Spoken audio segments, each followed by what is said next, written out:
Hello everyone, अपना reaction पर आपका स्वागत है। आज हम जिस वीडियो पर रिएक्ट करने जा रहे हैं उस वीडियो का टाइटल है reality of Hindu code bill, Hindu conversion to Islam. ठीक है, इसका पार्ट 1 बन चुका है, ये पार्ट 2 है। तो देखते हैं किस तरीके की वीडियो है। काफ़ी मतलब इंटरेस्टिंग है और बड़ी शॉकिंग है बहुत ज़्यादा। जब इस वीडियो को देखते हैं तो बहुत ज़्यादा मतलब गुस्सा भी आता है और दुख भी होता है कि हिंदू के साथ में कितने गेम खेले जा रहे हैं और हिंदुओं को इन सब चीज़ों के बारे में बिल्कुल भी पता नहीं है। तो देखते हैं किस तरीके की वीडियो, उसके बाद फिर डिस्कस करते हैं। तो अगर आप न्यू है चैनल पे, चैनल को सब्सक्राइब कर दीजिए, लाइक कर दीजिए, शेयर जरूर कर दीजिए। वीडियो को शुरू करते हैं। कंट्रोल नहीं होता, ऐसे संसार में लाखों लोग होते, इसीलिए कानून बनाया जाता है। क्राइम करते हैं उनको सजा दी जाती है।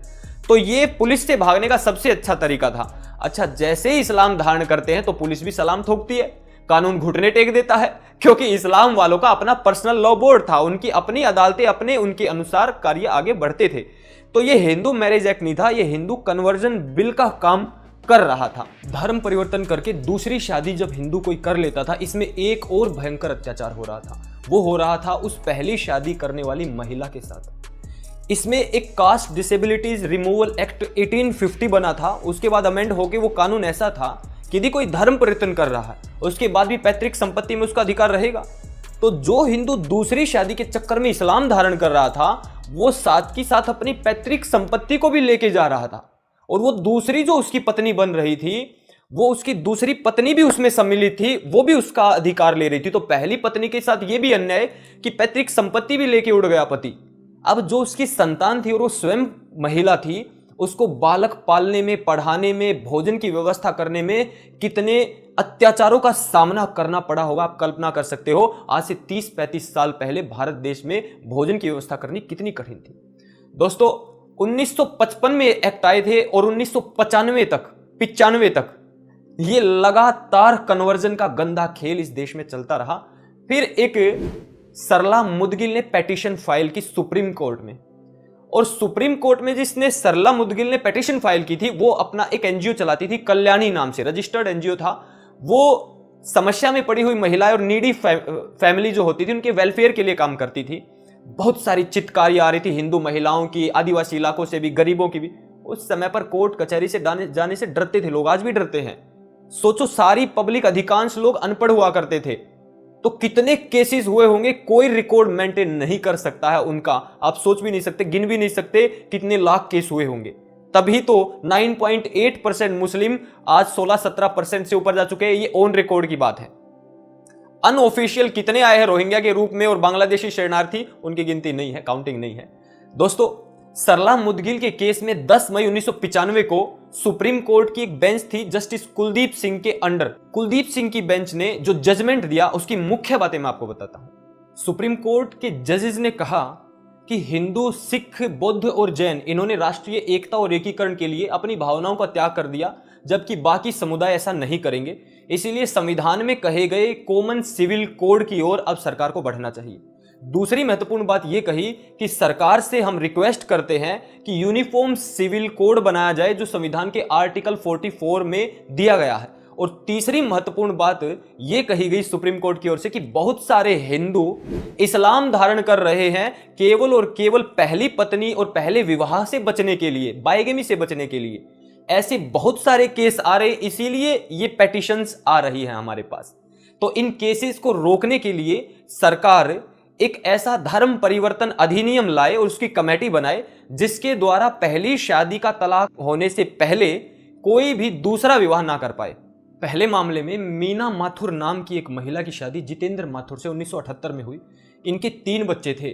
उसके बाद भी जितेंद्र माथुर एक दूसरी महिला सुनीता के साथ दूसरी शादी करने के लिए इस्लाम धारण कर लेता है और सुनीता का नाम फातिमा रखता है और दोनों शादी भी कर लेते हैं, निकाह कर लेते हैं, ये ध्यान रखना। इसके साथ दूसरा मामला आता है गीता रानी और प्रदीप कुमार का। इनका विवाह नवंबर 1988 में हुआ। इस प्रदीप कुमार ने पीट पीट कर गीता रानी का जबड़ा भी तोड़ दिया था। मित्रों, 1991 में इस प्रदीप कुमार ने एक दूसरी हिंदू महिला दीपा, उसके साथ इस्लाम अपना लिया और दोनों ने निकाह कर लिया। तीसरा मामला आता है सुष्मिता घोष का। इस महिला के पति ने एक विनीता गुप्ता नाम की महिला के साथ शादी करने के लिए 1992 में काजी से मिलकर इस्लाम धारण कर लिया था। ये 3-4 मामले तो सुप्रीम कोर्ट ने कोर्ट किए थे Sarla Mudgal versus union of India के केस में। फिल्म निर्माता महेश भट्ट को सोनी राजदान से दूसरी शादी करने के लिए असलम बनना पड़ा था। सुप्रीम कोर्ट ने Sarla Mudgal versus union of India के केस में एक और महत्वपूर्ण स्टेटमेंट दी थी। सुप्रीम कोर्ट ने कहा था कि जब तक भारत यूनिफॉर्म सिविल कोड नहीं बना देता तब तक उन हिंदू पुरुषों को इस्लाम धारण करने के लिए खुला प्रलोभन दिया जा रहा है जो 2 शादी कर रहे हैं। खुला लालच दिया जा रहा है कि वो मुसलमान बन जाए। मैं नहीं कह रहा हूं, कोई नहीं कह रहा, सुप्रीम कोर्ट की स्टेटमेंट है। कितनी कठोर स्टेटमेंट होगी, सोच के देखिए कैसा अन्याय लगातार इस देश में चला। ये तो हिंदू कोड बिल का केवल मैरिज एक्ट की मैं बात बता रहा हूं। मैरिज से फिर सक्सेशन भी शुरू होता है, उसके बाद फिर एडॉप्शन और वो सब चीजें चल जाती। चारों एक्ट मैरिज से ही शुरुआत होती है इनकी। यदि किसी ने दूसरी मैरिज कर ली तो वो हिंदू महिला के तो अधिकार ही गायब हो गए ना, अधिकार उधर चल पड़े दूसरी ओर, तो सारा ही अन्याय हो जाता है। चारों के चारों फिर इस्लाम के लिए काम करने लग जाते हैं। आप समझ गए होंगे मोटा मोटा शुरू से कैसे ये षड्यंत्र चला आ रहा है। दूसरी ओर एक पहलू और है इसका, एक तो हिंदू कोड बिल से इस्लाम में कन्वर्जन हो रहा था और दूसरी ओर मुस्लिम पर्सनल लॉ बोर्ड के कारण भी हिंदू इस्लाम में आ रहे थे। मान के चलिए कि कोई हिंदू लड़की या लड़का किसी मुस्लिम से प्यार करता है और उसे किसी मुस्लिम से शादी भी करनी है, तो मुस्लिम पर्सनल लॉ के अनुसार यदि वो निकाह करेगा तो उसे पहले मुसलमान ही बनना पड़ेगा, तब किसी मुस्लिम से शादी कर सकता है अथवा कर सकती है। मान लो एक लड़की को शादी करनी है एक मुसलमान युवक से, उदाहरण स्वरूप देता हूं, शर्मिला टैगोर बॉलीवुड की अभिनेत्री, उसको शादी करनी थी क्रिकेटर मंसूर अली खां पटौदी से। अब मंसूर अली खां पटौदी एक मुसलमान था, शर्मिला टैगोर हिंदू थी, तो शर्मिला टैगोर को इस्लाम अपना के आयशा बनना पड़ा था, तब मंसूर अली खां पटौदी से उसका निकाह हुआ था। अब इस मंसूर अली खां के बेटा भी है, वो बॉलीवुड में काम करता है, सैफ अली खां। उसकी पहली शादी अमृता के साथ हुई थी जो सनी देओल की पहली हीरोइन भी थी। अब उसको भी इससे शादी करने के लिए इस्लाम धारण करना पड़ा था, इनका भी निकाह हुआ। लेकिन अब आप कहेंगे कि करीना कपूर ने तो इस्लाम धारण नहीं किया। यहां ट्विस्ट है, यहां करीना कपूर समझदार है थोड़ी सी, उसने इस्लाम धारण नहीं किया, कोर्ट मैरिज की, स्पेशल मैरिज एक्ट के थ्रू। इस कोर्ट मैरिज में इस्लाम धारण किसी को नहीं करना होता, दोनों कहते हैं हम किसी धर्म वर्म को नहीं मानते, इस प्रकार की ये करते हैं, और लेकिन वो कहने मात्र के लिए होता है, वो मुसलमान ही रहता, वो हिंदू ही रहती है। तो आज जो हिंदू, बौद्ध, सिख और जैन लड़कियां हैं, किसी कारणवश किसी जिहाद में फंस जाती हैं, भावनाएं ज्यादा जुड़ जाती है किसी इस्लामिक के साथ या किसी ईसाई के साथ, तो कम से कम इतनी बुद्धिमान आप जरूर होनी चाहिए कि आपका निकाह ना हो, आप ईसाई पर्सनल लॉ बोर्ड के अनुसार मैरिज ना करें, आप स्पेशल मैरिज एक्ट के द्वारा कोर्ट मैरिज रजिस्टर करना, वरना आपका वैसे भी हानि होने वाली, लेकिन अगर उनके द्वारा करोगे रजिस्टर तो मुझे नहीं लगता कि आपको कोई बचा पाएगा महान अत्याचारों से। हिंदू इन एक्ट्स के इसलिए खिलाफ नहीं थे कि इन एक्ट्स में सारी बातें घटिया भरी हुई है, लेकिन यदि एक थाली खीर में एक चुटकी जहर डाल दिया जाए तो पूरी खीर ही जहरीली हो जाती। यहां तो इन चारों एक्ट से लाखों कन्वर्जन हुए थे, ये चारों एक्ट्स जहरीले थे। मित्रों, हिंदू, बौद्ध, सिख, जैन और पूरी कांग्रेस इसीलिए इन एक्ट्स का विरोध नहीं कर रही थी कि इन पर बांध लगाया जा रहा है, इनके हाथ पैर बांधे जा रहे हैं। वो तो इसलिए विरोध कर रहे थे कि आजाद भारत में भी अन्याय हो रहा, अत्याचार हो रहा है, एक 12% लोगों को खुलेआम मनमानी की छूट दी जा रही है। इतना ही नहीं, लगातार धर्मांतरण हो रहा, कन्वर्जन हो रहा, कोई सुनने वाला भी नहीं था। यह हिंदू के खिलाफ खुली चुनौती थी और भविष्य के दंगे फसाद की जड़ें बोई जा रही थी। इस एक्ट के पास होने पर हिंदू ने कहीं कोई दंगा फसाद, घर जलाना, नेताओं के घर जलाना जैसी कोई प्रतिक्रिया नहीं की। हिंदू स्वयं चाहते थे कि इस्लामी गुलामी के काल में जो गलत प्रथाएं और परंपराएं इनमें आ गई हैं, उनमें सुधार होना चाहिए 20वीं सदी में। इसीलिए 1829 में राजा राम मोहन राय के प्रयासों से सती प्रथा बैन हुई। 1856 में ईश्वरचंद्र विद्यासागर के प्रयासों से विधवा पुनर्विवाह एक्ट बना और 1867 से महर्षि दयानंद सरस्वती के स्त्री शिक्षा और कोई जन्म से ऊंचा नीचा नहीं होता, ऐसे प्रयासों से अनेक बड़े बड़े सुधार हिंदू जाति में आए। यहां पर DAV दयानंद एंग्लो वैदिक विद्यालय खुलने प्रारंभ हो गए, स्त्रियों की शिक्षाएं यहां चलने लग गई। इतना ही नहीं, आर्य समाज के लगातार गुरुकुल भी खुलने लग गए, जिसमें लड़के और लड़कियों को अलग अलग शिक्षाएं दी जाती थी। तो एक और वैदिक शिक्षाएं, एक और आधुनिक शिक्षाएं महर्षि दयानंद सरस्वती की प्रेरणा से लगातार चल रही थी। आश्चर्य की बात है कि इन तीनों ही महापुरुषों ने ब्राह्मण कुल में जन्म लिया था। ऐसा नहीं सुधारों की मांग केवल ब्राह्मण कुल से उत्पन्न हो रही थी, बाकी सभी जातियों से भी सुधारों की मांग आ रही थी, लेकिन ब्राह्मण कुल को उस समय हिंदू की रेगुलेटरी बॉडी माना जाता था। अधिकांश पाखंड और गलत परंपराएं, शास्त्रों में मिलावट भी जन्म से ब्राह्मणों ने ही की थी। इसीलिए जब सुधारों पर ये आवाज उठा रहे थे तो उस आवाज का बल बढ़ रहा था, इसीलिए लगातार सुधार हो रहे थे। इतना ही नहीं, हिंदू लॉ कमेटी जिसने हिंदू कोड बिल की नींव रखी थी, उसके अध्यक्ष BN राव भी एक ब्राह्मणी थे, और भीमराव अंबेडकर ने दूसरी शादी जिससे की थी वो भी एक ब्राह्मण कुल में ही उत्पन्न हुई थी। मित्रों, BR अंबेडकर ना तो हिंदू लॉ कमेटी में थे, ना उन्होंने हिंदू कोड बिल बनाया, ना उन्होंने हिंदू कोड बिल को पास किया, ना उन्होंने इसको लागू किया। फिर किस आधार पर कुछ तथाकथित लोग कह रहे हैं BR अंबेडकर, भीमराव अंबेडकर ना होते तो हिंदू महिलाएं जलालत का जीवन जी रही होती। अरे मैंने तो यह सिद्ध किया है, हिंदू कोड बिल के कारण लाखों महिलाओं पर भयंकर अत्याचार हुए, परिवारों में लड़ाई झगड़े उत्पन्न हो गए, कोर्ट कचहरी के झगड़े, कितने रिश्ते टूटे, कितना धन अथाह हिंदुओं का बर्बाद हुआ। दूसरी ओर इस्लाम और ईसाइयों को खुली तलवार सौंप दी। यदि आप कह रहे हो अंबेडकर के कारण हुआ ऐसा, तो क्या इन अत्याचारों का इल्जाम भी अंबेडकर पर लगा सकते हैं क्या? स्वतंत्र भारत के नेताओं ने मुस्लिम तुष्टीकरण में फिरंगियों को भी पीछे छोड़ दिया था। शाहबानो का केस भारत का सबसे प्रसिद्ध केस रहा है। इसमें एडवोकेट मोहम्मद अहमद खान नाम के व्यक्ति ने एक मुस्लिम महिला शाहबानो से 1932 में विवाह किया था। इनके 5 बच्चे हो चुके थे, तब जाकर 1978 में इस अहमद खान ने शाहबानो को तलाक दे दिया। अब शाहबानो एलिमनी के लिए, गुजारे भत्ते के लिए कोर्ट में चली गई। उसे सुप्रीम कोर्ट तक लड़ाई लड़नी पड़ी थी केवल एलिमनी के लिए, गुजारे भत्ते के लिए। सुप्रीम कोर्ट के चीफ जस्टिस चंद्रचूड़ ने कह दिया कि इसको गुजारा भत्ता हर महीने मिलना चाहिए। पूरा मुस्लिम समाज तोड़ फोड़ के उद्देश्य से गलियों में निकला था, तलवारें निकल गई थी, और राजीव गांधी की गवर्नमेंट को सीधे चुनौती दे दी कि अगले चुनाव में तुझे हरा के मानेंगे। राजीव गांधी घबरा गया। राजीव गांधी को यह कहा कि कानून बनाकर सुप्रीम कोर्ट के इस निर्णय को निरस्त कर दो। दोस्तों, संविधान का काला दिन आ गया, संविधान की सरेआम धज्जियां उड़ाई गई, और राजीव गांधी की कांग्रेस ने उस समय पर उस एक मुस्लिम महिला के साथ अत्याचार कर दिया। उसको गुजारा भत्ता ना मिले, इसके लिए पूरी कॉन्स्टिट्यूशन, पूरी संसद बैठ गई वहां पर। सोचकर देखिए, और कानून पास कर दिया। कानून था Muslim women protection of rights on divorce act 1986। असल में मुस्लिम मारकाट करने के लिए क्यों तैयार थे इस निर्णय पर? क्योंकि हर घर में कई कई शाहबानो बैठी हुई है, 4-4 शादी करके महिलाएं एक एक घर में बिठा रखी। महिलाओं को एक उम्मीद थी शाहबानो के केस से कि हमें एक सम्मान का जीवन मिलेगा, हमें अच्छा भरपेट भोजन मिलेगा। वो उम्मीद पर भी कांग्रेस सरकार ने पानी फेर दिया था। सोचकर देखिए अन्याय की पराकाष्ठा कहां तक इन भारतीय नेताओं की है। आजाद भारत में खुलेआम 2-2, 3-3 शादी करने के लिए धर्म परिवर्तन पुरुष और महिलाएं कर रहे थे। ऐसी अंधेर नगरी तो फिरंगी ईसाइयों के राज में भी नहीं थी। गुलाम भारत के कुछ केस से आप समझिए कि आज इस आजाद भारत में कैसे अत्याचार हुए, ऐसे ईसाइयों के समय भी नहीं हुए थे। री राम कुमारी 1891 कलकत्ता का एक केस था। वो एक हिंदू महिला थी, उसने मुसलमान धर्म अपनाकर एक मुसलमान से शादी कर ली थी। कोर्ट ने उसे दोषी पाया था कि इसकी पहली शादी हिंदू के साथ अभी डिसोल्व नहीं हुई है। दूसरा केस देखिए, नंदी उर्फ जैनब वर्सेस द क्राउन, 1920 का केस है। ये हिंदू महिला रिलीजन बदलती है, इस्लाम धारण करती है और एक मुसलमान से शादी कर लेती है।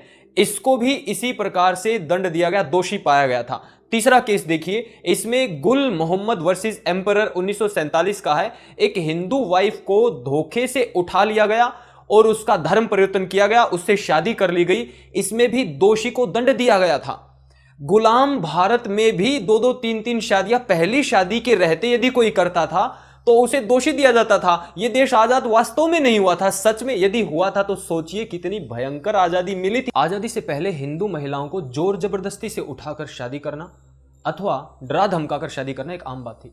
कहीं कहीं तो शादी किसी की भी हो, पहली रात को रंगघड़ों के यहां, गांव के मुस्लिम गुंडों के यहां उसे जाना पड़ता था। पहली ही रात को दुल्हन का शील भंग करने का जो नियम था, जो परंपरा थी, ये इन सैयदों की बनाई हुई थी, जिन सैयदों की मजारों पर आज हिंदू मत्था टेकते हैं। और आज भी हिंदू के बालकों का विवाह होता है तो जिस गांव में सैयद की मजार होती, वहां पहले ही दिन जाकर उस दुल्हन का मत्था टेका जाता। ये वही परंपरा आज तक चली आ रही है, इनको सुधरना नहीं। मैंने कई ऐतिहासिक केस के बारे में आपको बताया है। उस जमाने में अनपढ़ देश में 10-20 केस भी आ गए तो सोचो कैसी लूट मची हुई थी। लेकिन आजाद भारत में और भयंकर लूट मची जो मैंने आपको बताई थी। आजाद भारत में हिंदू पुरुषों को भी इस्लाम में लाने का एक सही मार्ग फिरंगियों ने अंबेडकर और नेहरू को दिखा दिया था हिंदू कोड बिल के द्वारा। एक तरफा पक्षपात करके भी अंबेडकर और नेहरू जैसे लोग महान कहलाते हैं, यह सबसे बड़ा आश्चर्य है मेरी नजरों में। आश्चर्य की बात है कि जो मुस्लिम समाज शाहबानो के 179 रुपए 20 पैसे के गुजारा भत्ता के खिलाफ राजीव गांधी से कहकर कानून बदलवा देता है, उसने कभी हिंदुओं के नाजायज तरीके से इस्लाम धारण करने पर आवाज नहीं उठाई। वो भला क्यों उठाएंगे? कभी वो भी तो हिंदू ही हुआ करते थे, उनके पूर्वज भी हिंदू ही हुआ करते थे, जिन्होंने मुगलों के भयंकर खतरनाक जजिया टैक्स से बचने और सरकारी नौकरी पाने के लिए कभी इस्लाम धारण कर लिया था, हिंदू से इस्लाम में आ गए थे। ये तो मैंने केवल एक लूप होल आपको दिखाया है। ऐसे जितने भी कन्वर्जन हुए और हिंदू और मुस्लिम महिलाओं पर अत्याचार हुए, इसकी जिम्मेदारी किसकी है? अंबेडकर के एकत्रित किए हुए संविधान में मोटिव देखा जाता है क्राइम के पीछे। अरे यहां तो शुरू से अंत तक मोटिव ही मोटिव दिखाई दे रहा है। क्या मानवता के आधार पर उनको अथवा उनकी सोच और विचारधारा को लाखों जीवन बर्बाद करने का दोषी कोई कहने की हिम्मत करेगा? इस वीडियो में बताए फैक्ट्स और इतिहास की घटनाओं को जानकर आप ये तो समझ गए होंगे कि भारत की सत्ता पर चाहे जो भी काबिज हुआ, इस्लाम वाले हुए, फिरंगी हुए या ये काले फिरंगी हुए, इन सबके सबका अल्टीमेट गोल हिंदुओं का कन्वर्जन ही था। इस वीडियो से हिंदू कन्वर्जन मैकेनिज्म स्पष्ट समझ में आता है। पाकिस्तान बना वो भी इसी मैकेनिज्म के थ्रू, सेक्युलर कंट्री हिंदुस्तान बना इसी के थ्रू, उनके लिए मुस्लिम पर्सनल लॉ बोर्ड बना, ये जिहाद चल रहे हैं, ग्रेट कलकत्ता किलिंग्स हुई, नोआखली राइट्स हुए, जगह जगह दंगे फसाद हो रहे हैं, बांग्लादेश केरला में इतनी भयंकर त्रासदियां हो रही हिंदू मुस्लिम की, जहां जहां भी ये समस्याएं दिखाई दे रही हैं, ये उसी मुस्लिम और ईसाई तुष्टीकरण अपीजमेंट पॉलिसी के तहत हो रहा है निरंतर। दोस्तों, इन सब बातों को कोई कोचिंग सेंटर वाला माफिया आपको नहीं बताएगा। 4-4 घंटे खड़े होकर यूट्यूब पे एक्ट्स रटवाते रहते, लिखवाते रहते, उनके नाम, उनकी डेट्स, उन एक्ट्स को रटवाएंगे केवल। लेकिन ये सब बातें, ये सब मोटिव, ये इतिहास की सच्ची जानकारियां ये नहीं बताएंगे। ये बताने से उनकी कोचिंग सेंटर नहीं चलेंगे, लोग नाराज हो जाएंगे, लोगों को नाराज कर नहीं सकते, इसीलिए सत्य बोलने से इनका कोई सरोकार नहीं है। और गूगल के जमाने में ऐसे इन्फॉर्मर्स की कोई जरूरत नहीं है, ये इनको भी पता है। इसीलिए सारे के सारे यूपीएससी की कोचिंग देने वाले अब मोटिवेशनल गुरु भी बन गए हैं। प्रभावित करते हैं कच्चे दिमाग को ताकि वो कोचिंग सेंटर में जाके कोचिंग ले। इस तरीके का एक पूरा बिजनेस खड़ा हो गया, पूरी बिजनेस एम्पायर इन लोगों ने खड़ा कर लिया। आपको ये वीडियो आंख खोलने वाली लगी हो, इसमें सही फैक्ट्स के साथ एक सही मोटिव और इतना लंबा 100-150 वर्षों का सही इतिहास आपको जानने को मिला हो, तो इस वीडियो को घर घर पहुंचाने में सहायता कीजिए, ज्यादा से ज्यादा शेयर कीजिए, अपनी वेबसाइट्स पर जगह जगह इस लिंक को भी लगाइए, ताकि सारे के सारे समाज में एक सही ज्ञान, एक सही सत्य फैक्चुअल इंफॉर्मेशन प्रवाहित हो सके। थैंक्स भारत यूट्यूब चैनल आपका अपना यूट्यूब चैनल है, इसे ज्यादा से ज्यादा सब्सक्राइब करें, बेल आइकन प्रेस कर ले। सभी सोशल मीडिया के platform, whether it is Facebook, Twitter, Instagram, specially Telegram, सब जगह इस वीडियो को शेयर करें। हर घर तक इस महत्वपूर्ण जानकारी को जरूर पहुंचाएं। स्पेशली हिंदू, सिख, बौद्ध और जैन के घरों में ये वीडियो जरूर जानी चाहिए। तो वीडियो यहाँ पर कंप्लीट हो गई है, ये सेकंड पार्ट है ये, और बड़ी हैरान करने वाली वीडियो है, बड़ी शॉकिंग वीडियो है।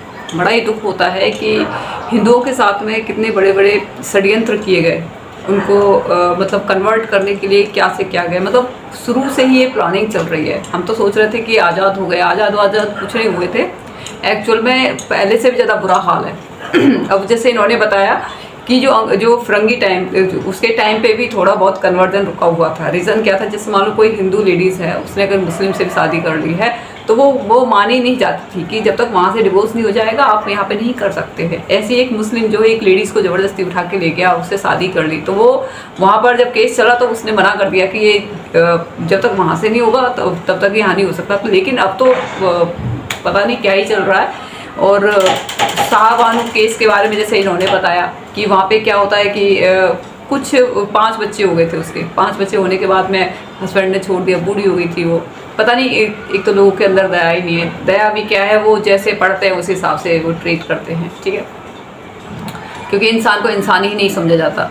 तो फिर क्या है कि जब 5 बच्चे हो गए, 5 बच्चे होने के बाद में जब वो सुप्रीम कोर्ट जाती है कि भाई मुझे कुछ भत्ता दे दिया जाए क्योंकि 5 बच्चे हैं, बूढ़ी हो चुकी है, तो उसके लिए जितने मुस्लिम से सब ने दंगा करना शुरू कर दिया, मतलब कि हम तुम्हें जीतने नहीं देंगे, ये तो सारी बातें उन्होंने।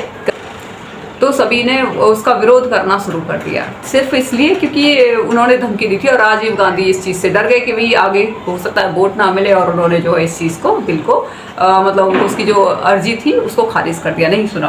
क्योंकि उसको एक उम्मीद थी कि जैसे अब इस्लाम धर्म में क्या है कि 4 वाइफ होती हैं, ठीक है, तो जाहिर सी बात है कि सबके राइट्स छीन लिए जाते हैं, तो वो भी राइट्स मांगेंगी फिर, तो अगर एक को राइट्स मिलेंगे तो और भी आ जाएंगी फिर कोर्ट में। तो इस चीज़ को वो बहुत जल्दी समझ गए थे और उन्होंने उस चीज़ का विरोध किया था, ठीक है। और भी इन्होंने जैसे बहुत सारी चीज़ें बताई हैं। सैयद उनके बारे में बताया है कि जो बेवकूफ़ हिंदू हैं वो आज भी जाके वहाँ पे माथा टेकते हैं। रीज़न क्या है, उनको वहाँ पे जब शादी होती थी तो जो सील भंग पहली रात जो मनाई जाती है वो मुसलमानों के साथ मनाई जाती थी, उनके घर में जाके उस लेडीज़ की, लड़की की, ठीक है। तो फिर उसके बाद में वो वहाँ पे जाते थे। मतलब कितना अत्याचार हुआ है हिंदुओं के साथ में, और हिंदू कभी आवाज़ नहीं उठाते। मैं तो इस बात से हैरान हूँ, मतलब इतने ज़्यादा मुर्दे बन चुके हैं, इतने ज़्यादा मुर्दे, नहीं तो या तो अपनी गर्दन काट दो या फिर सामने वाली गर्दन काट दो, नहीं अपनी लड़की को भेज देंगे वहाँ पे सील भंग करवाने के लिए। तो वहाँ पे सील भंग होती थी, उसके बाद में फिर वो आते थे। उसके बाद जो कोई आज भी रिवाज चली हुई है, शायद मैंने वो देखा था गाँव, वहाँ पे जो शायद वो मुझे लगता है वो सैयद देव का ही लगता है वो, क्योंकि वहाँ पे क्या करते हैं जो भी हिंदू शादी करके आते हैं सबसे पहले वहाँ में माथा टेकती है दुल्हन आके। तो मुझे लगता है ये वही वाला सीन है ये, ठीक है। मतलब हिंदू अब ये बताते हैं कि ये सभी सारे यहाँ पे हिंदू ही थे, सब कन्वर्ट हो गए तलवार के जोर पे, और क्या बोलते हैं। तो और ये जैसे भीमराव अंबेडकर का बताते हैं, नेहरू जी का बताते हैं, ये जब महान बन गए बहुत ही ज़्यादा, इन्होंने इतने ज़्यादा इस तरीके के बिल बनाए, इस तरीके के इन्होंने मतलब हिंदुओं के साथ में इतना ज़्यादा षड्यंत्र करा इन्होंने, उसके बाद में महान बन गए ये लोग। और जो जिन्होंने मेहनत करी वो बेचारे गायब हो गए, गुमनाम हो गए, उनको बदनाम कर दिया। जैसे सुभाष चंद्र बोस हो गए, वीर सावरकर हो गए, और भी बहुत सारे जिनके नाम ही नहीं हैं, जिन्होंने देश के लिए एक्चुअल काम किया वो तो गुमनाम हो गए। और जो अंग्रेजों के जो एजेंट थे वो महान हो गए, क्योंकि भाई अंग्रेज एक्चुअल में कोई आज़ादी थोड़ी ना मिली थी, ट्रांसफ़र ऑफ पावर थी ना, पावर ट्रांसफ़र की गई थी। तो जाहिर सी बात है अपने ही बंदी तो बिठाई जाएंगे वहाँ पर। तो इस तरीके से बहुत ज़्यादा धोखा हुआ है। और ये जो कास्ट सिस्टम का बताया है, ये भी पहले शुरू मतलब अंग्रेज़ों को पता नहीं चल पा रहा था, तो उन्होंने कुछ इस तरीके से सिस्टम बनाया था कि जिससे कि पता चल जाए कि कौन किस में है, कैसे क्या है। और फिर उन्होंने प्रॉपर तरीके से रूल्स हिंदुओं के ऊपर लागू कर दिए। उन्होंने फिर मंदिरों के ऊपर भी उन्होंने कर लगाना शुरू कर दिया, क्योंकि सारा पैसा तो मंदिरों में था, ठीक है। तो सारे पैसे जो थे वो अंग्रेज़ों के पास जाते थे। उन्होंने 1-2 तो खाली भी करवा दिए थे शायद, वो वहाँ पे जो दक्षिण में है, ठीक है ना, कई है ना, 7 गेट हैं, तो 1 गेट 2 1 गेट तो, ठीक है। तो ये मतलब इतना ज़्यादा अत्याचार हुआ है। और भी देखो सामने वाला तो अत्याचार करेगा जब तक आप आवाज़ नहीं उठाओगे, ठीक है। आवाज़ हिंदुओं को उठानी चाहिए और उनको आगे आना चाहिए। थोड़े से उनके अंदर वो क्या बोलते हैं ना, एक बिल्कुल मूर्छित हो चुके हैं, अंदर से मुर्दे बन चुके हैं। थोड़ा सा उनके अंदर जान होनी चाहिए। अपना रोडों पे उतरो, जब आपके साथ में गलत हो रहा है तो रोड पे ही नहीं उतरते, टाइम ही नहीं है किसी के पास में, इतना बिजी शेड्यूल है।